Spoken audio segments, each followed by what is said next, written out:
practical sense,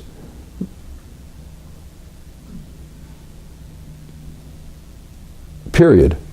The more I learn about the brain, the more in awe I am of the brain, I guess, is part of it. The more information that comes forward, it just seems preposterously impossible that it should work at all. But it does, and it's always constantly growing and shifting and changing until your last breath. So in the design of the Neurolite, I had said that I designed it by nature, using a complex adaptive system as a model, and that there was self-organization, but that self-organization required adequate energy. That was the brain food topic. And that it also required adequate connectivity. And that's the brain gym. So today, brain gym, brain food yesterday, brain skills is today. That's the self-organization part. This is the learning part. You can say that the Neurolite, as a wellness tool, works with exercise of the brain, nutrition to the brain, and learning for the brain. The brain skills is the learning part. The brain skills as a learning part is advantaging the self-organization nature of the brain. So it does it really well. Your brain is learning all the time, assuming it has adequate energy and adequate connectivity, right? So I could have just designed, or as other people have and will, just brain skills. The Neurolite could have just been lessons. Complex compositions of light and sound that create the probability of your brain learning how to behave that way, how to turn a thrill into a skill. Right? A thrill is, like that temporary experience that partly I just like thrill and skill because they rhyme, but you get the idea that a momentary, maybe even special or intriguing or nasty, and I hate it, but that the thrill of the moment being part of an evolving process of obtaining a skill, which means it's a thrill that you can return to, that it's a skill, that it's something you've learned. And the saying is, once you learn it, you have it forever. Well, I wish that was true, because with neuroplasticity, if you don't use it, you lose it. So we have to modify that one a little bit again. But today is about that. It's about the aspect of your brain, my brain, our brain, the brain, in its ability to self-organize in the midst of oceans and waves and tidal waves and typhoons of information, most of which is nonsense, where the brain is always trying to make sense of nonsense. It's trying to get a signal amidst all this noise. Why? I don't know, but I think basically because I don't know what the verb is, we want to survive. There's this, I don't know what that is. Why do we want to survive? Anybody got an idea about that? I don't know. I guess. Better. Huh? To make things better. To make things better. I'll go with that. I don't know if it's true, but I like it. Isn't it our instinct? Well, but why do we have that as an instinct? Well, What's so special about surviving? I think we're here. Well, but then we're not here, and then what's the big difference? It's about experiencing more. Yeah, I think it's something like that. I think what Robert said. Lucia's dear old wonderful friend of mine, who's come in from Vegas to be here for a while. I think. Okay, this is just an opinion, and let's say that it's useless, but it's just an opinion. I think the drive is there because to be alive lets us keep opening up, becoming more aware, something like that. I think it's a spiritual issue. That's the way I think about it. But that's an opinion, and whether it's true or not doesn't really matter. The fact is that organisms, entities, try to survive. Whatever it is, if it's an ant colony, I don't know if a typhoon tries to survive, but it seems like it it organizes for as long as it can until it bumps into land or something happens. So, self-organization, brain skills, learning is fundamental to our nature.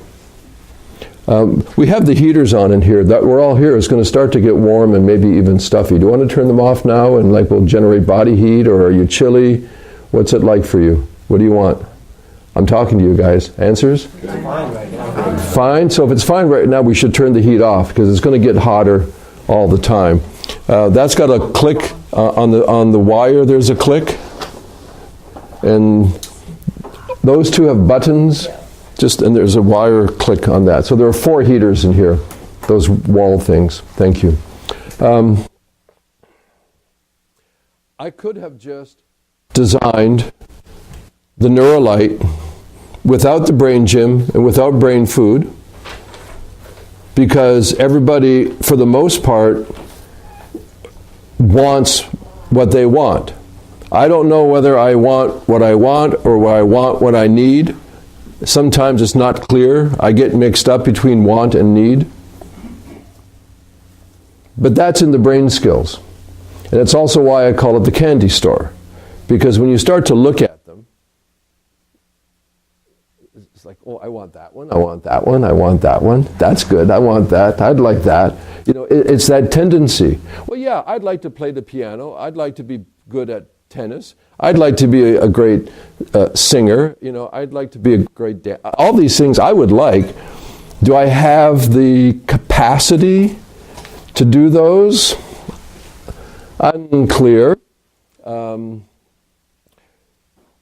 And that's what we talk about when we talk about your brain. The words I use are neuroplastic capacity. Let's say right now, on a scale of 1 to 10, 10 meaning excellent, fantastic. Without using neuroplastic capacity, let's just call it the fitness level or the wellness level. I don't even know what those mean exactly. But how would you rate the fitness or wellness level of your brain? 0 sucks, 10 is magnificent. What would you say? Come on, right now. Today? Right now, today. Right now. 6. 6? 7. 6, 7? Well, I've been exercising with the Neuralite. I'm going to say 6.5, 7. 6.5, 7? 4. 4. Let's play a game. 5.5?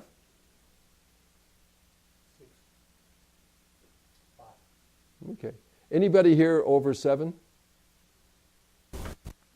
8? 8? You ever experienced a 10? Yes, under the Agonite and light. You would call that a 10? Call it definitely a 10. Okay. The number doesn't matter right now. What I can say is whatever that is, it can be better than that. Okay? Whatever it is, it can be better than that. And it doesn't matter whether your evaluation was right or wrong, because it's not as simple as that, right? The brain skills I call different things. Sometimes I call them lessons. You're presented with information that is towards a certain goal and purpose, and because of that lesson, you're able to learn something you didn't know before, and now that you know it, you can apply it in some way. It's a lesson. Another way, which has a deeper meaning to me, that we've used before, it's interesting, I call it a probability state. Meaning that, because it kind of folds over into the learning thing, what's the probability? For example, this morning, Joan, and she kindly shared some of her experience. She was given a brain skills session, recognizing that we're looking towards a short-term benefit, right? Help right now. We chose the one we did. the probability of it having a short-term effect varies from person to person because it's a probability state. It's not for sure. It's not like this is going to do this to your brain. It's going to brand this, so now your brain must behave like that. No, it's complex adaptive systems, the brain, are always related to in terms of probabilities. That's why when we get our weather reports, they'll say there's a 60% chance of rain. They don't say with assurance. There's the fudge factor, because of all the conditions, in mathematics, of which I'm poor. In a simple linear formula, once you have 3 or more variables, there's no way of having an outcome. There's no answer to the formula. All you can do is talk about ranges of possibility. That's with 3 or more variables. The number of variables in the brain signaling pattern are uncountable. I may have told you this or you heard it before. The Human Genome Project is finished now. We've mapped the human genome. It's just a variation of 4 different proteins. And we use the letters for them, right? Just 4. And if you printed out the entire human genome, I read this, so I assume it's true, but it wasn't just on the internet. There's some research, right? That if you printed it out, the human genome in sequence, on a normal-sized book page in normal-sized font with normal-sized spacing, it would take about 1 million pages for that book. That's a pretty damn big book, right? And the whole thing is just, there are only 4 of them. They're not like a bazillion of the protein. There are only 4, and it just depends on how you sequence them. So now there's a project. It's about 3 years old now. It's called the Human Connectome Project. Not the human genome, the Human Connectome Project. And the research is aimed at trying to understand the connections in the brain, just even the main connections. So here's what they are projecting. And of course, these are fanciful numbers. Who knows if it's true? But this is what this is an NIH USA funded project. It's called the Human Connectome Project. Connectome harmonics is the name of the subject. Great names. Connectome harmonics. Right? Their estimation is that if they were able to map, to identify, like in the Genome Project, the connectomes, and the genome book is one book with 1 million pages, in all likelihood, it would take 1 million of those books to be able to list all of the possible connections. Again, these numbers, I'm no good at astrophysics, and the numbers just, all I am is just in awe that complexity is possible. And right now we're using it. So we're interfacing with this when we work with the Neurolite, when we work with anything of neuroplasticity, and most especially when we work in the brain skills, which is the subject of the first part of this day. Okay, so, what we're dealing with is, I go like this again to you call yourself Bob, Robert, what do you call yourself these days? Robert. You've always been a Robert, I didn't know if it's like... You can call me Bob. Bob Dylan, Bob Marley, Bob Barrington. Bob the dog. I know Bob the dog. Big dog. Big dog. He's a big dog. Yeah. Why I'm doing that, and there are probably others of you in here, by the way. He's my bro, So, is there any end to the creative compositions in sound that we call music? Can you find where this is going to stop? Why?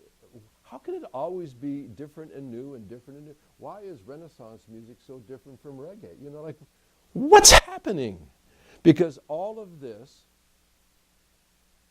call it creativity, I don't know whether it comes from droplets from the clouds, but it involves our brain. That our brain has this capacity, this creative capacity to keep expressing these really meaningful states in sound.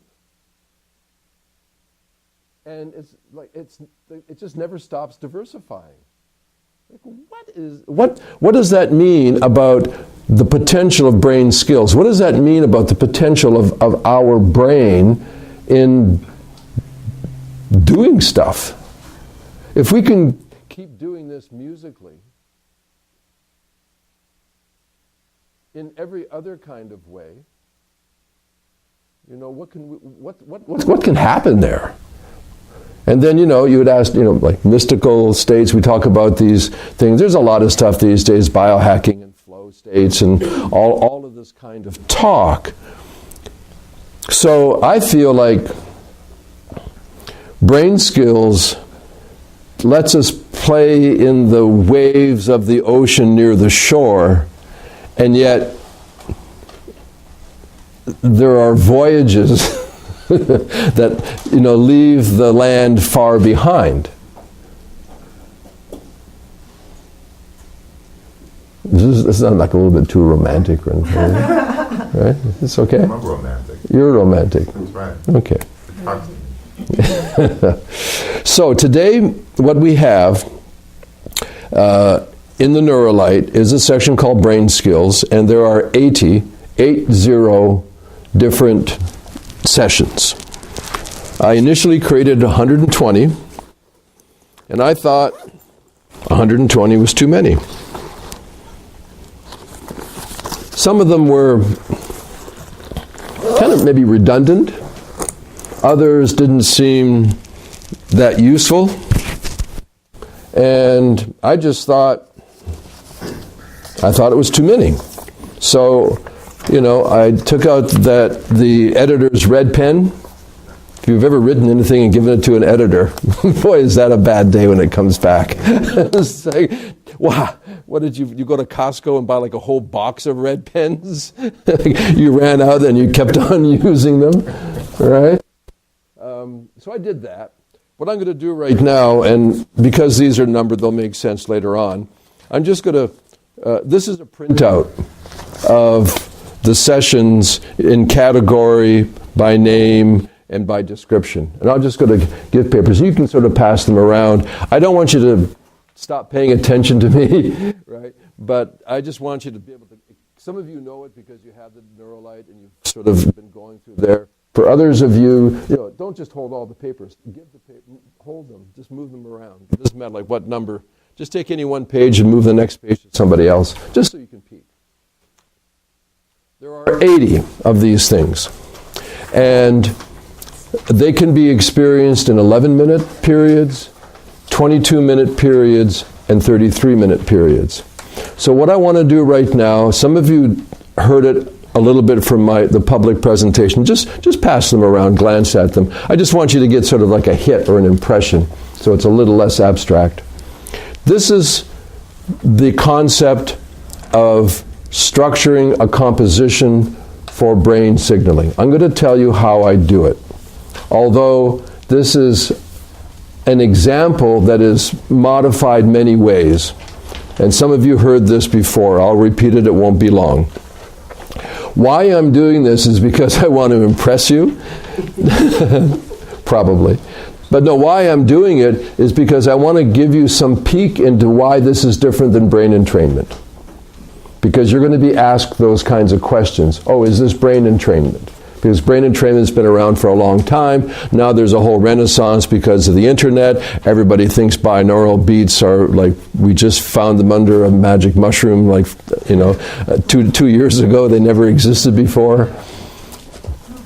Okay, you ready? You want to know my secret? How you make a composition?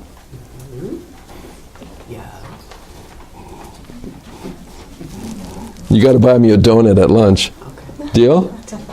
Okay. Or maybe a muffin. Either one. Shopping is obviously going to happen. Good deal. Okay. This composition style has been derived from a number of sources. The sources are impressive, but they're very diverse. So it goes like this. You want to know the secret? You got to do it more or less like this. And so I've explained this to some of you already. I want you to know this so that when you experience the compositions, it's not just, some nice music with a binaural beat. It's not like that. If that was the style of making music, you wouldn't have a lot of fans. And if that's the way that you make movies or tell stories, believe me, there's no Oscar waiting for you. So, okay, the first thing is, and Joan experienced this morning, that when you're ready for the session, quote unquote, your brain is busy doing all kinds of stuff, because it always is. Right? And if I wanted to tell you something important, the very first thing I have to do is to get your mind away from all the stuff that you're doing and pay attention. So the very first thing is you got to get the attention of the brain.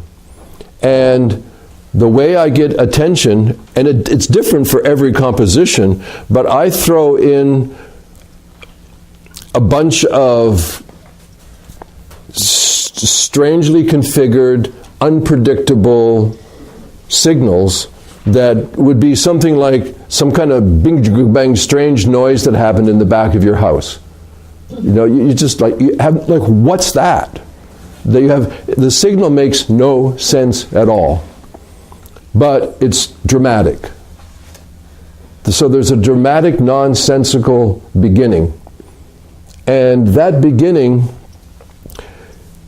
has a degree of complexity that varies according to whether the brain skill is at a foundation level, an intermediate level, or an advanced level. Because all the brain skills, just like the brain trainings, are collected according to the degree of neuroplastic demand. That's why if a person doesn't have much neuroplastic capacity, if their brain isn't very fit, you're going to choose brain skills that are designed to not overwhelm that person's brain. The signal complexity. Remember, the coordination, the flexibility, the endurance, and the strength factors are at a lower level of demand. If we do some kind of evaluation for yoga class and it shows that you're pretty rigid, you've had some injury, you're recovering from some certain things. Petty, my man. Hello. Boom. Okay. You see this incredible pirate type guy that just came in, right? And the guy that's sitting and moving his chair, father and son. Okay? Hello. Yeah. If anybody here knows anything about what's happening in Vegas and the DJ world and everything, then here's one of your heroes right here. He's controlling the minds of thousands of people in various cities across the U.S. right now. Neuro shaman. Huh? Yeah. Anyway, so these are family friends of mine. This goes way back for me. So every brain skill session is a composition. And every composition anticipates that there are people with different degrees of neuroplastic capacity, different degrees of fitness or wellness in their brain. So if I want to teach a lesson, if I want to present a lesson, there's some kind of anticipation as to the probability of this person being able to integrate it or not. Because when it gets too much, like we talked a bit about yesterday, and a couple of you know what I mean, even with a Neurolite it's possible, although the chances are minimized. When the signaling is too much, coordination, flexibility, endurance, strength, when it's too much, the brain just says, I